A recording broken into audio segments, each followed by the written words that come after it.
Assalamualaikum warahmatullahi wabarakatuh.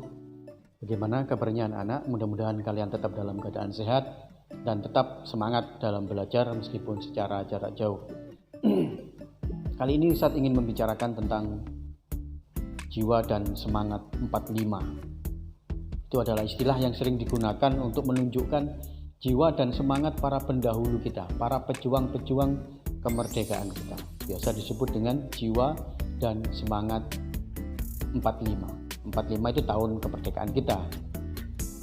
Tapi sebelumnya Ustadz ingin berbicara tentang cinta dan pengorbanan.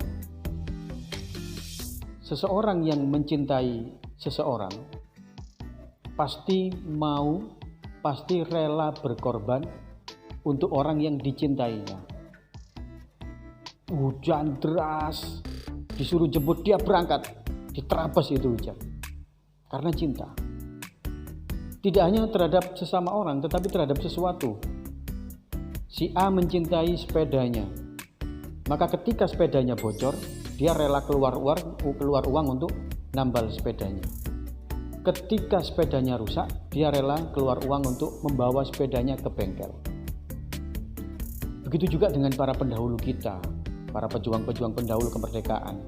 Itu mereka cinta terhadap tanah air Indonesia. Karena mereka cinta terhadap tanah air Indonesia, maka mereka rela berkorban, mengorbankan apapun untuk meraih kemerdekaan bagi tanah airnya, bagi Indonesia. Secara sederhana kita bisa samakan cinta sama dengan nasionalisme. Rela berkorban sama dengan patriotisme. Orang yang mencintai maka rela berkorban. Maka orang yang memiliki nasionalisme maka dia memiliki patriotisme. Apa itu nasionalisme? Nasionalisme bisa kita lihat dari dua sudut pandang. Yang pertama adalah dari sudut pandang sempit. Nasionalisme dalam arti sempit adalah perasaan kebangsaan atau cinta terhadap bangsanya. Kalau kalian orang Indonesia berarti cinta terhadap Indonesia yang sangat tinggi dan berlebihan. Sehingga dia memandang rendah terhadap bangsa lain. Maka nasionalisme yang sempit biasa disebut chauvinisme. Orang-orang Jerman Nazi, Hitler dan anak buahnya itu sangat cinta terhadap bangsanya, terhadap bangsa Arya, bangsa ras Jerman. Dia sangat cinta terhadap bangsa Arya, bangsa Jerman. Karena nasionalismenya sempit, maka dia menganggap bangsa selain bangsa Arya, selain bangsa Jerman adalah rendah. Maka semua selain mereka dibantai. Maka timbullah chauvinisme, itu disebut chauvinisme. Pokoknya kalau tidak sama dengan kita berarti lebih rendah. Berarti manusia yang derajatnya lebih rendah. Boleh kita hina-hina.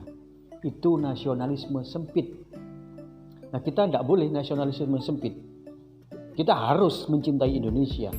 Tapi jangan sampai membuat kita merendahkan bangsa lain. Misalnya suatu saat kalian kuliah di luar negeri, punya kenalan orang dari negara yang miskin, sebutlah dari Afrika, dari Zimbabwe, punya teman dari Zimbabwe, kemudian kalian memandang karena dia dari negara miskin, kalian merasa lebih tinggi, lalu merasa berhak untuk menghina-hina teman yang dari Zimbabwe karena negaranya miskin, maka itu adalah nasionalisme sempit, cinta terhadap bangsa tetapi merendahkan bangsa lain. Nasionalisme dalam arti sempit ini harus kita hindari.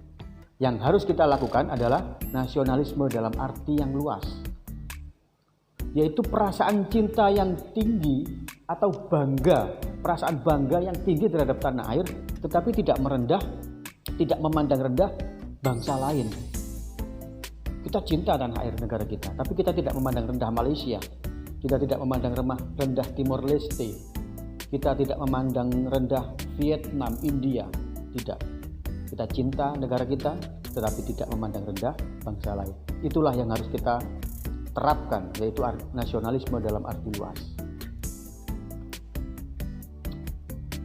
Seperti yang saya katakan tadi, bahwa nasionalisme, rasa cinta itu pasti akan melahirkan patriotisme, kemauan untuk berkorban, itu patriotisme. Patriotisme secara bahasa artinya adalah tanah air. Patriotisme dari kata patria, patria artinya tanah air. Sedangkan pengertian patriotisme itu adalah semangat cinta tanah air, sehingga seseorang bersedia mengorbankan segala-galanya untuk mempertahankan bangsa. Jadi patriotisme itu bersedia mengorbankan. Berkorban untuk siapa? Untuk yang dicintainya, yaitu bangsa. Nasionalismenya.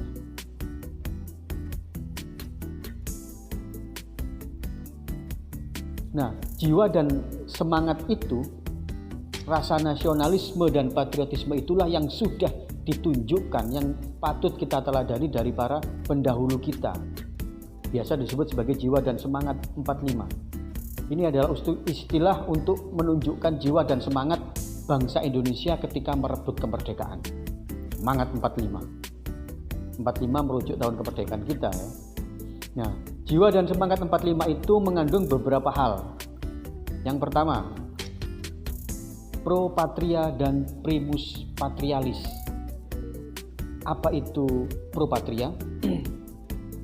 Pro patria artinya mencintai tanah air. Tentu saja mereka mencintai tanah air. Kalau tidak mencintai tanah air, mereka tidak mau susah-susah perang, tidak mau susah-susah kena tembak dan macam-macam. Kemudian primus patrialis, mendahulukan kepentingan tanah air. Bung Karno itu kalau mau bisa menjadi kaya, kalau mau ya, bisa menjadi kaya dengan ngikut Jepang atau ngikut Belanda. Itu kalau pengen kaya, pengen dapat duit bisa. Bukan hanya Bung Karno, banyak para pendahulu-pendahulu kita begitu. Tetapi mereka tidak mendahulukan kepentingan pribadi, mereka mendahulukan kepentingan tanah air.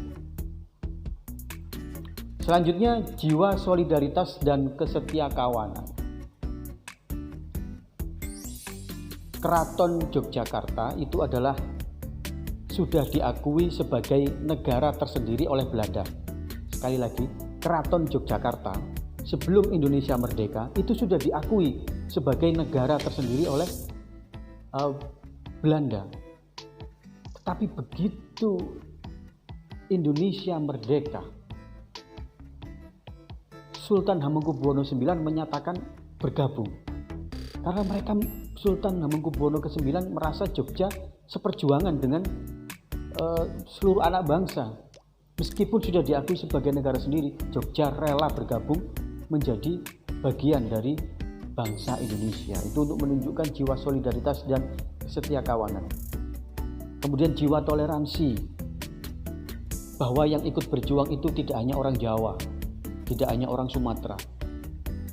Para pahlawan kita mulai dari ujung barat sampai dengan ujung timur ikut berjuang.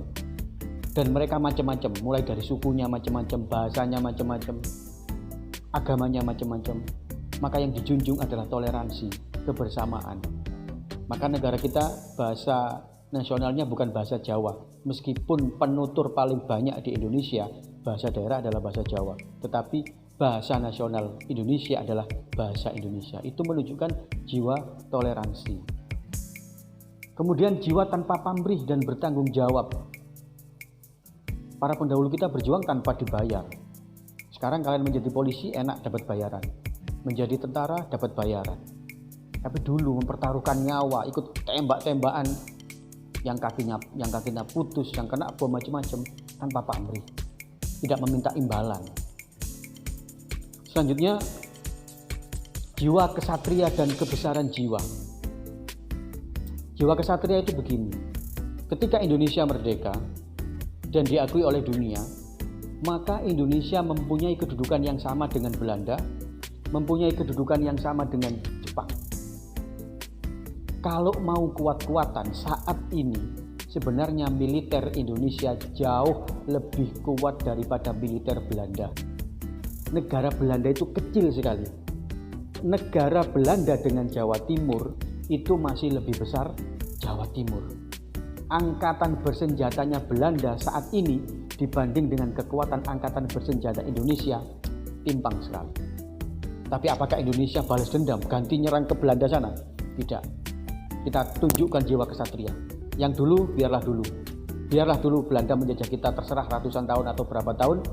Sekarang kita sebagai sesama warga negara, kita bersahabat dengan semuanya. Baik dengan Belanda yang menjajah kita ratusan tahun, maupun dengan Jepang yang menjajah kita sebentar tapi kejamnya bukan main.